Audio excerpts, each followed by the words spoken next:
বাংলাদেশের বাজারকে নকল ও জালিয়াতি মুক্ত করতে একের পর এক অভিযান চালিয়ে যাচ্ছে ভোক্তা অধিকার সংরক্ষণ অধিদপ্তর। এতে ভোক্তাদের অভিযোগের ভিত্তিতে নামিদামি সব ব্যবসা প্রতিষ্ঠানে অভিযান চালিয়ে প্রতারণার মুখোশ উন্মোচন করতে সক্ষম হয়েছে সংস্থাটি। সম্প্রতি এক ভোক্তার দায়ের করা অভিযোগের ভিত্তিতে সোমবার রাজধানীর পুলিশ প্লাজায় সানভিজ বাই তনির শোরুমে অভিযান চালিয়ে অভিযোগের সত্যতাও পেয়েছে ভোক্তা অধিকার সংরক্ষণ অধিদপ্তর।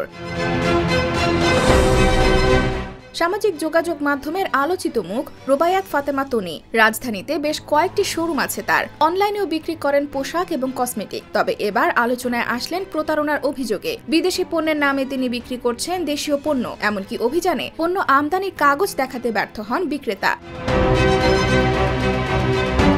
অভিযান শেষে ভোক্তা অধিকার অধিদপ্তর জানান, তৈরি পোশাক বিক্রির লাইসেন্স নিয়ে অবৈধভাবে কসমেটিক্স বিক্রি করা হতো এই আউটলেটে। ভোক্তা অধিকার সংরক্ষণ অধিদপ্তর সহকারী পরিচালক আব্দুল জব্বার মণ্ডল বলেন, তারা অনলাইনে পাকিস্তানি ড্রেস দেখায় কিন্তু ডেলিভারি দেওয়ার সময় দেশি ড্রেস দেয়। শত শত কাস্টমার এভাবে প্রতারিত হচ্ছে। প্রতারণার বিষয়ে অভিযোগ এলে তাদের শুনানির জন্য নোটিশ করা হয়েছে। তারা সেটি দেখেও জবাব দেয়নি। যেহেতু তারা উপস্থিত হয়নি, আমাদের কাছে মনে হয়েছে এসব অভিযোগের সত্যতা থাকতে পারে। এখানে এসে সেটার প্রমাণ পেয়েছি। তারা পাকিস্তানি ড্রেসের পক্ষে কোনো কাগজপত্র বা প্রমাণ দেখাতে পারেনি। তাদের শুধু ট্রেড লাইসেন্স আছে, সেটা সাধারণ পোশাক বিক্রেতা হিসেবে।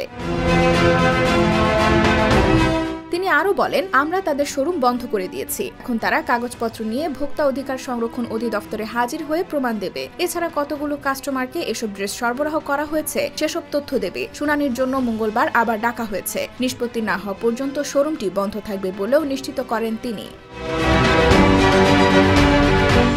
IBTV USA, New York।